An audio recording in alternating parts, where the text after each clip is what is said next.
Welcome to మెగానన్ TV of the record.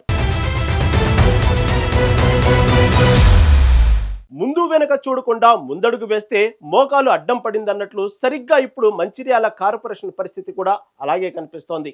Municipality నుంచి corporation గా ప్రమోషన్ అయితే వచ్చింది, కానీ ఆశించిన స్థాయిలో నిధుల మోషన్ మాత్రం కనిపించడం లేదు. 74.76 కోట్లతో ప్రవేశపెట్టిన తొలి బడ్జెట్ కు ఆమోదం అయితే లభించింది, కానీ అది విమర్శల గూటికి చేరింది.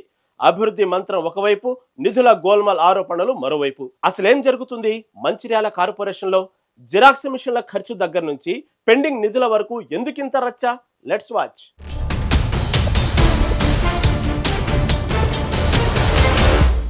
అత్త సొమ్ము అల్లుడు దానం చేసినట్టు అంకెలు వేయడంలో ఉన్న ఉత్సాహం నిధులు తేవడంలో లేదన్నది విపక్షాల వాదన. మంచిర్యాల మున్సిపాలిటీ కార్పొరేషన్గా మారిన తర్వాత మేయర్ ధర్ని మధుకర్ అధ్యక్షతన తొలి బడ్జెట్ సమావేశం జరిగింది. 2026-27 ఆర్థిక సంవత్సరానికి గాను 74.76 కోట్ల భారీ అంచనాతో వార్షిక బడ్జెట్ను ప్రవేశపెట్టారు.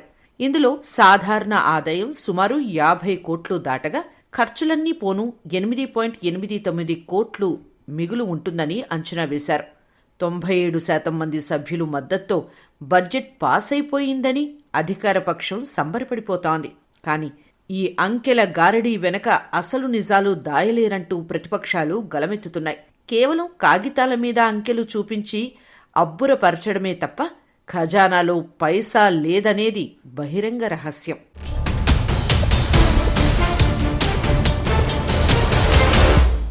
కంచే చేను మేసినట్టు ప్రజాధనం వృధా అవుతుంటే చూస్తూ ఊరుకోబోమంటున్నారు విపక్ష నేతలు. బడ్జెట్ చర్చ సందర్భంగా సభలో ప్రజాస్వామ్యం ఖూనీ అయిందని బీజేపీ, బీఆర్ఎస్ కార్పొరేటర్లు ఆవేదన వ్యక్తం చేస్తున్నారు. ముఖ్యంగా బీజేపీ 4 లీడర్ గాజుల ముఖేష్ గౌడ్ సంధించిన ప్రశ్నలు అధికార పక్షాన్ని ఆత్మరక్షణలో పడేశాయి.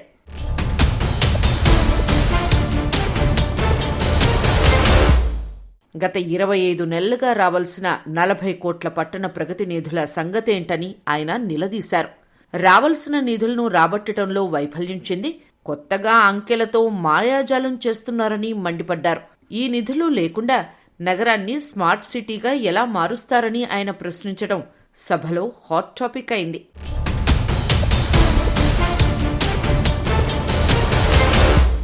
పిచ్చుక మీద బ్రహ్మాస్త్రంలాగా చిన్న ఖర్చులకు కూడా కొండంత బిల్లులు రాస్తున్నారని విపక్షాలు ఎద్దేవా చేస్తున్నారు. బీఆర్ఎస్ నేత సత్తార్ అయితే ఏకంగా జీరాక్స్ బడ్జెట్ గుట్టురట్టు చేశారు. ఏటా జీరాక్స్ పేపర్ల కోసం ఏకంగా 12 లక్షలు ఖర్చు చేయడం ఏంటని ఆయన సభలో ఆశ్చర్యం వ్యక్తం చేశారు. అంత ఖర్చు చేసే బదులు కార్పొరేషన్ సొంతంగా ఒక అత్యాధునిక జీరాక్స్ మిషన్ కొంటే ప్రజాధనం ఆదా అవుతుంది కదా అని ఆయన చురకలు అంటించారు.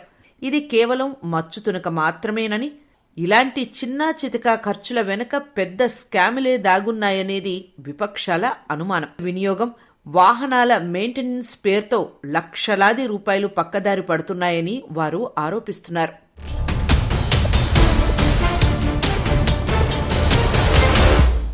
ఉట్టికి ఎగరలేనమ్మా స్వర్గానికి ఎగురుతానన్నట్లు మౌలిక వస్తువులు కల్పించలేని వారు నెంబర్ 1 కార్పొరేషన్ అని చెప్పుకోవడం విడ్డూరం అంటున్నారు విపక్ష నేతలు.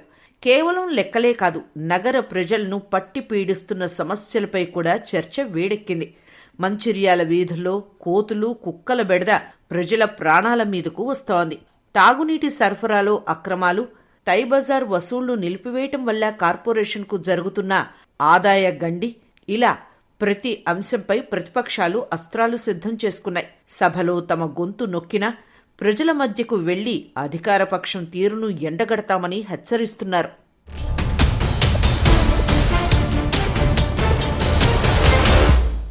దీపం ఉన్నప్పుడే ఇల్లు చక్కబెట్టుకోవాలి, కానీ ఉన్న నిధులే ఖర్చయి కొత్త నిధులు రాక కార్పొరేషన్ వెలవెలబోతోంది. 60 డివిజన్లుగా విస్తరించిన మంచిర్యాల కార్పొరేషన్ అవసరాలు భారీగా ఉన్నాయి.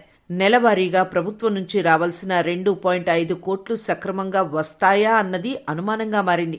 గతంలో మున్సిపాలిటీగా ఉన్నప్పుడే పెండింగ్ బిల్లులు కుప్పలు తెప్పలుగా పేరుకుపోయాయి. ఇప్పుడు కార్పొరేషన్ హోదాతో ఖర్చులు రెట్టింపయ్యాయి.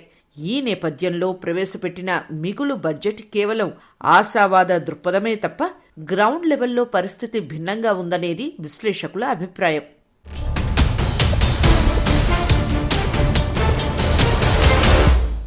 మంచిర్యాల కార్పొరేషన్ ప్రస్థానం ఆరంభంలోనే ఆరోపణల సుడిగుండంలో చిక్కుకుంది. అధికార పక్షం నెంబర్ 1 అని డప్పు కొట్టుకుంటుంటే క్షేత్రస్థాయిలో సమస్యలు మాత్రం వెక్కిరిస్తున్నాయి. మరి విపక్షాలు లేవనెత్తిన ఈ ప్రశ్నలకు, జీరాక్స్ బిల్లుల లెక్కలకు మేయర్ అండ్ టీం ఏం సమాధానం చెబుతుందో వేచి చూడాలి.